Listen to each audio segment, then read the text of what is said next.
Welcome to Madras memo vlog. இன்னைக்கு என்ன பண்ணோம்னா, காலையிலேயே கிளம்பி திருப்போரூர்ல இருக்க முருகன் கோயிலுக்கு போகணுன்றது பிளான். காலையில 6 மணிக்கு எந்திச்சு கிளம்பலான்னு பார்த்தா நைட்டா என்ன ஆயிடுச்சுன்னா 2 பேருக்குள்ள சிங்கிள்ஸ். ஸோ அந்த சிங்கிள்ஸை தீர்த்து வச்சுட்டு நாங்க தூங்குறதுக்கு எங்களுக்கு டைம் ஆயிடுச்சு. ஓகேவா? Meanwhile,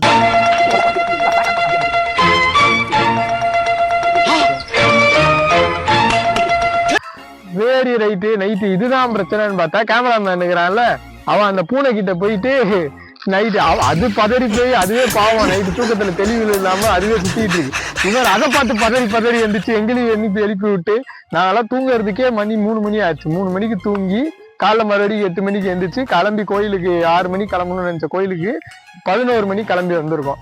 சரிங்களா? கொண்டாடி உன்னை செருப்பால் அடிச்ச கதையெல்லாம் நான் கேட்கல, அதை மட்டும் சொல்ல. வந்துட்டு சரி ரைட்டு இங்க உள்ள போயிட்டு சாமியெல்லாம் கும்பிட்டு வர்றதுக்கு, ஏன்னா 12 மணிக்கு வந்து நடைய சாத்திடுவாங்க. அதுக்கப்புறம் சாமிக்கு தீபாவளி காட்ட மாட்டேன். தம்பி சொன்னாப்ல இதெல்லாம் லோக்கல் கை. சரிங்களா? என் ஃப்ரெண்டு பேரு கோகுல். ஓகேவா? எல்லாம் ரெடி, சேஃப்டிக்கு ஒரு லோக்கல் கையும் கூட்டு வந்திருக்கிறேன். இவன் வந்து சொன்னா 12 மணிக்கு சாமி, அதுக்கு மேல வந்து சாமிக்கு போய் கும்பிட முடியாதுப்பா. ஸோ டக்குன்னு உள்ள போயிட்டு சாமி கும்பிட்டு வந்து நம்ம அப்புறமா வீடியோ எடுத்துக்கலாம். ஃபர்ஸ்ட் சாமி தான் முக்கியம் அப்படின்னா, ஸோ அதனால நேராக போய் சாமி கும்பிட்டு வந்து தான் இந்த வீடியோ ரெக்கார்ட் பண்ணிட்டு இருக்கோம். ஓகேவா? பெரிய விஷயம். ஸோ இப்போ வந்து இந்த கோயிலோட சிறப்பு இன்ஃபர்மேஷன் வச்சுக்கலாம். ஏன்னா நம்ம சேனலே வந்து இன்ஃபோ சேனல்ன்றது தான் பேர் கொடுத்துருக்கோம். ஸோ அதாவது இன்ஃபர்மேஷனுக்கு வந்து இப்போ தம்பியே என்னென்ன இன்ஃபர்மேஷன் சொல்லுவாப்புல. துப்பாக்கி பிடிங்க சிவா. சொல்லுங்க. ஆக்சுவலா பாத்தீங்கன்னா இந்த கோயில் வந்து 10வது செஞ்சுரியிலே கட்டியிருக்காங்க. பட் வந்து அதுக்கப்புறம் யாருமே அதை பராமரிக்கல, மேற்கொண்டு எதுவும் கும்பாபிஷேகம் எதுவுமே பண்ணல. அதே மாதிரி அது அப்படியே பாலடைஞ்சு போய் அங்க வந்து பனைமரம் இதெல்லாம் வந்து நிறைய வளர்ந்து அது ஒரு காடாவே மாறிட்டு இருக்கு. அது அப்படியே ஒரு வருஷங்கள் ஓடி 17வது செஞ்சுரியில சிதம்பர சுவாமிகள் அப்படின்ற ஒரு சாமியாருக்கு வந்து கனவுல முருகர் வந்திருக்காரு.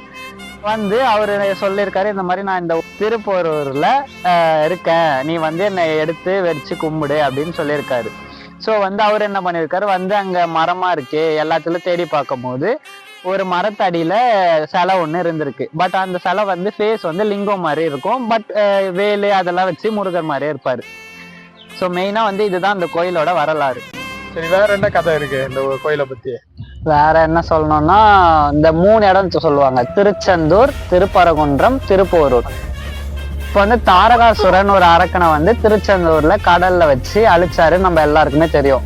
ஆனா அதுக்கு முன்னாடி அவர் எங்கெல்லாம் சண்டை போட்டாருன்னா, திருப்பரங்குன்றத்துல வந்து இந்த மாதிரி நிலத்துல வந்து அவர் கூட சண்டை போட்டாரு. அங்கே அவர் தோக்கடிக்க முடியல அந்த தாரகாசுரன்ற அசுரனை. 2வது வந்து திருப்போரூர், இந்த நம்ம இன்னைக்கு போன கோயில்ல வந்து ஆகாயத்துல வந்து சண்டை போட்டாங்க. அங்கேயுமே வந்து அவர் தோக்கடிக்க முடியல. லாஸ்டா தான் வந்து திருச்செந்தூர்ல போயிட்டு கடல்ல வந்து அவர் மாமரமா மாறி நின்னாரு. அங்கதான் வந்து முருகர் அவரை தோக்கடிச்சாரு. சோ அதனால இங்க அதுவும் ஒரு வரலாறா இருக்கு. இன்னொரு மேட்ரு என்னன்னா, இந்த கோயில்ல இருக்க முருகருக்கு வந்து முகமே இருக்காது, சர்வமா வந்து இருப்பார். சர்வம்னா வந்து இந்த லிங்க வடிவம் பார்த்துருப்போம்ல நம்ம சிவனெல்லாம். ஸோ அந்த லிங்க வடிவில் தான் அவரோட ஃபேஸ் கட்டே இருக்கும். ஸோ ஃபேஸ் வந்து உருவமா இல்லாமல் லிங்கம் மாதிரி இருக்கும். அதில் ஒரு பட்டை தான் போட்டிருப்பாங்க. ஸோ அது வந்து இந்த திருப்பத்தூர் முருகர் கோயிலுக்கு வந்து ஒரு ஸ்பெஷாலிட்டி. அப்புறம் சுயம்புவா இருப்பாப்புல. ஸோ அதுவும் தம்பி தான் சொன்னாப்புல. நேற்று தான் சொன்னா, இந்த மாதிரி நாளைக்கு கோயிலுக்கு போகலாம்டா அப்படின்னு பிளான் பண்ணும்போது கோயிலை பற்றி ஏதாவது 4 விஷயம் தெரிஞ்சுக்கணும்னும் போது லோக்கல் கைக்கு நிறையா தெரியும். எஸ்டாவா தான் சாட் ஜிபிடி பார்க்கணும். எடுத்தோன்னு சாட் ஜிபிடி பார்த்தா எப்படி அப்படின்றதுக்காக ஃபர்ஸ்ட் இவங்ககிட்ட கேட்டு விசாரிச்சதுல இந்த விஷயம்லாம் சொன்னான். கோயிலுக்கு வரும்போது தான் நான் வருது, எங்க ஊர்ல எல்லாம் கோயிலுக்கு கூட்டு போவானுங்க. சரியா? கோயிலுக்கு கூட்டு போயிட்டு ஒண்ணுமே பண்ண மாட்டாங்க. வீட்டுல இருந்தே கிளம்பும் போது சட்டி சாப்பாடா கட்டி எடுத்துட்டு வந்துடுறோம். அப்படியே பஸ்ஸுக்குள்ளே உட்காந்து சாப்பிட்டு பேப்பர் மடிச்சு தூக்கி போட்டு போயிடுறோம். அதுதானே சொல்றேன், திங்கிறதுக்காகவே கூட்டு போவானுங்க. அவனுக்கு காலையிலேயே எலுமிச்சை சாதம், லெமன் சாதம், எலுமிச்சை சாதம் எல்லாம் வந்தா, புளி சாதம், எல்லா சாதமும் கட்டிக்கிட்டு எடுத்துட்டு போயிட்டு போய் சாமியை கூட பார்க்க மாட்டானுங்க. போறதுக்கே எப்படி 1-1:30 ஆயிடுச்சுன்னா நேர பண்ணிடுவா, பந்தியை விரிச்சு வா உட்கார் சாப்பிடுவோம், எல்லாரும் லைனா உட்காருங்க. ஆமா, மெயின் எங்க குடும்பத்துக்கு சோறு தாங்க முக்கியம். போற வழியில இது எத்தனைக்குன்னா காலைல 6 மணிக்கு கிளம்பினாலும் எங்க குடும்பம் எல்லாம் 1 மணிக்கு தான் போவோம். ஏன்னா போற வழியில கேரா வர்ற மாதிரி கொஞ்சம் ஜூஸ் கல்ல நிப்பாட்டு, சரி ரைட்டு ஒரு 1/2 கிலோமீட்டர் வந்துட்டோம், டீ கல்ல நிப்பாட்டு பஜ்ஜி சாப்பிட்டு போவோம் அப்படின்ட்டு. அது சாமிக்கு டெம்பிள் இது மாதிரியே இருக்காது. அது வந்து ஃபுட்டி எல்லாம் சேர்ந்து போற மாதிரி இருக்கும் இதெல்லாம். அதுவும் இல்லாம இந்த ஃபங்க்ஷன் எல்லாம் வச்சு பாத்திருக்கியா, எங்க எல்லாம் ஃபங்க்ஷன் வச்சுட்டு நம்ம கிட்ட வந்து சொந்தக்காரங்க அப்பதான் பாப்பாரு, என்னப்பா எப்படி இருக்க, நல்லா இருக்கியா, ஒல்லியாவே இருக்கியாப்பா, நம்ம குண்டாவே இருந்திருக்க மாட்டோம் இத்தனை நாள். அவன் அப்பயும் வந்துட்டு கேட்கணுன்றதுக்காக அந்த ஒரு கேள்வியை கன்ஃபார்ம் கேட்பானுங்க கோயில்ல எந்த இது நடந்தாலும். ஐயோ அதெல்லாம் அநியாயம். இங்க வந்துட்டு நம்ம கிட்ட வந்துட்டு பேசுவாங்க, என்னப்பா அவன் சரியா இல்ல இப்படி இல்லப்பா நல்லா இருக்கியா அப்படின்னு பேசிட்டு போயிட்டு அந்த பக்கம் போயிட்டு, இந்த தம்பி கோகுல் இருக்கான்ல சரியே இல்ல, அந்த பையன் வேலைக்கே போல சும்மாதான் இருக்கான் அப்படின்ற. ஏன்டா என்கிட்ட நல்லா சிரிச்சு பேசுறீங்க, பின்னாடி போய் எப்படா குத்துறதுக்கு உங்களுக்கு எல்லாம் மனசாட்சி வருது அப்படின்ற மாதிரி சிரிக்கிறானி வெக்கமா இல்ல நம்மளுக்கே தோணும். உனக்கு அந்த மாதிரி எல்லாம் நடந்திருக்க? நிறைய நடந்திருக்கு. சொந்தக்காரனுங்கனாலே அப்படிதானே. இந்த கோயிலுக்கு வந்தாலே ஆனா என்ன இருந்தாலும் சொந்தக்காரங்க அவங்களோட சேர்ந்து போய் அப்படியே ஒரு மாதிரி பீஸ்ஃபுல்லா இந்த மாதிரி ஆலமரத்தடியிலயோ எங்கேயோ ஒரு குளத்து பக்கமோ உட்காந்தோம்னா இல்ல அந்த மாதிரி நம்ம இந்த சைட்ல நம்ம சென்னை சைட்ல எல்லாம் வந்து மேக்சிமம் பார்த்தோம்னா இந்த ஐடி வேர்ல்டுக்குள்ள போயிடுறோம்ல. ஃபுல்லா கம்ப்யூட்டரு, டிவி விட்டா செல்லு விட்டா மறுபடியும் ஏதாவது ஒன்று பார்த்துட்டு சோசியல் மீடியாலேயே தான் வாழ்க்கையை ஓட்டிக்கிட்டே இருக்கும். ஆனா அந்த சைட்லாம் போனோம்னா இந்த மாதிரி அவங்களுக்கு இல்ல நம்மளுக்கு முன்னாடி வாழ்ந்தவங்க இந்த 90s கிட்ஸ் எல்லாம் பார்த்தோன்னா கூட அந்த மாதிரி கிடையாது. அவங்க மேக்சிமம் மனுஷங்களோட பேசுவாங்க, டைம் வந்து ரொம்ப யூஸ்ஃபுல்லா சென்ட் பண்ணிக்கிட்டே இருப்பானுங்க. இந்த மாதிரி நிம்மதியா கோயிலுன்றது பெஸ்டா இந்த மாதிரி தான் கட்டினது.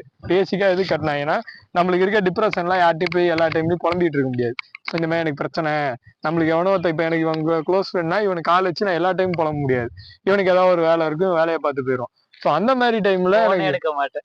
அவ்வளவுதான். நல்லா இருக்கும் போதே போன் எடுக்க மாட்டானுங்க. இந்த கேமராமேன் ஒருத்தர் இருக்கான், அவெல்லாம் எப்படின்னா துணி கடைக்கு போயிட்டு போன் அடிச்சோனாலே கஞ்சா கடத்த போன மாதிரியே பண்ணுவான். இங்க கஞ்சா இருக்கேன் வைங்க அவ்வளவுதான். முத பத்திரிகை எடுத்து கணேசன் பேசுறேன். அங்க ஜாக்கி இருக்காரா? जाकी कौन का है बेटा? मेरा नाम बुकाडिया का है. முக்காடியாவா? வச்சுட்டு போயிடுவான். அதுக்கப்புறம் போனே பண்ண மாட்டான். எங்கடா இருக்கேன்னு கேட்டா வீட்டுக்கு வந்தேன் டயர்டா இருந்தது. எது வீட்டுல போய் தான் துணி வாங்கியிருப்பான். இவனுக்கு ஒண்ணுமே வேலை இருந்திருக்காரு, ஆனாலும் டயர்ட் ஆயிடுச்சுப்பான், 4 மணி நேரம் தூங்கி எழுந்திப்பான். இந்த மாதிரிலாம் ஆள் இருக்கும் போது இந்த மாதிரிலாம் டிப்ரெஷன் யார்கிட்டையும் நம்மளால சொல்ல முடியல அப்படின்ற பட்சத்துல என்ன பண்ணுவாங்கன்னா இந்த மாதிரி கோயில்னு ஒண்ணு கட்டி சாமின்றது வந்து நம்ம எவ்வளவு நாளும் நமக்குள்ளேயே நம்ம பேசிக்கிறது. சரிங்களா? நம்மகிட்டயே நம்ம பேசிக்கும் போது நம்மளுக்கு ஒரு தெம்பு கிடைக்கும். நம்ம கஷ்டத்தை எல்லாம் ஒரு ஆள்கிட்ட சொல்லிட்டோம், இனிமேல் எல்லாம் பார்த்து யூனிவர்ஸ்ன்றது பார்த்துப்போம் அப்படின்ற ஒரு நம்பிக்கைக்காக தான் கோயில் கட்டினாங்களே. அமைதியா வந்துட்டு ஒரு இடத்துல தியானம் மாதிரி பண்ணிட்டு சாமி கும்பிட்டுட்டு நிம்மதியா வீடை பார்த்து போகலாம். அங்க ஒரு பாசிட்டிவ் வைப் கிடைக்கும். எல்லாமே அந்த யூஸ் பண்ற பன்னீரா இருக்கட்டும், அவங்க யூஸ் பண்ற பால் அபிஷேகம், அது மாதிரி எல்லாமே இங்க மட்டும் இல்ல. சர்ச்சுக்கு போனீங்கன்னா அங்கேயும் அவங்க அட்மாஸ்பியரா இருக்கட்டும், மசூதி போனீங்கன்னா அந்த இடத்துல அட்மாஸ்பியரா இருக்கட்டும், எல்லாமே வந்து பீஸ்ஃபுல்லா நம்ம மைண்டை பீஸ்ஃபுல்லா வச்சுக்கிறதுக்காக தான் மெயினா கட்டப்பட்டது. ஓகேவா? இப்படின்னு மனசாட்சியை பத்தி பேசும்போது தான் எனக்கு தோணுது, இவ்வளவு நேரம் நம்ம பேசிட்டு இருக்கோம்ல, இது திருப்பூர் கோயிலே கிடையாது. இந்த ஆறு திருப்பூர் கோயில் ஆத்துல வந்து எங்களை என்ன பண்ணானா நாங்க முடிச்சுட்டு, ஆமா அடிச்சு கோயிலுக்குள்ள போய் வீடியோ எடுக்கக்கூடாது, அந்த இடத்துல எழுதி போட்டிருந்தாங்க இங்கே செல்போன்கள் பயன்படுத்தக்கூடாதுன்னு முதல்ல போட்டு. சரி ரைட்டு, அதையும் மீறி கோபுரம் இந்த இதெல்லாம் கொஞ்சம் ஏஸ்தட்டிக்லாம் எடுக்கலாம், வெளியில உள்ள சாமி எடுக்கூடாதுன்னு வெளில எல்லாம் எடுத்தாச்சு. எடுத்து முடிச்சுட்டு சரி வெளியில ஆத்துல வந்து எடுப்போம்னு பார்த்தா பின்னாடி எரியுது, உட்கார முடியல ஆத்துல. ஆங்கிள் வைடானா கேமராவை இங்க வச்சுட்டு உள்ள போய் ஒரு நிழல் இடமா பார்த்து ஒளிஞ்சுக்கிறான் கேமராமேனு. வந்து ஆன் பண்றானா, எரியுதுப்பா வரமாட்டேன்ட்டு உள்ள ஓடிடுறானுங்க. சோ இப்படி இருக்கனால என்ன பண்ணோம்னா இந்த பக்கம் கொஞ்சம் தூரம் தள்ளி ஒரு சிவன் கோயில் இருக்கு, அது பக்கத்துல ஒரு ஆத்து இருக்கு, அந்த ஆத்துல வந்து இந்த வீடியோ எடுக்கிறோம். ஓகேவா? A few moments later. Petrol bunk இங்க எவ்வளவு தூரம் இருக்கு?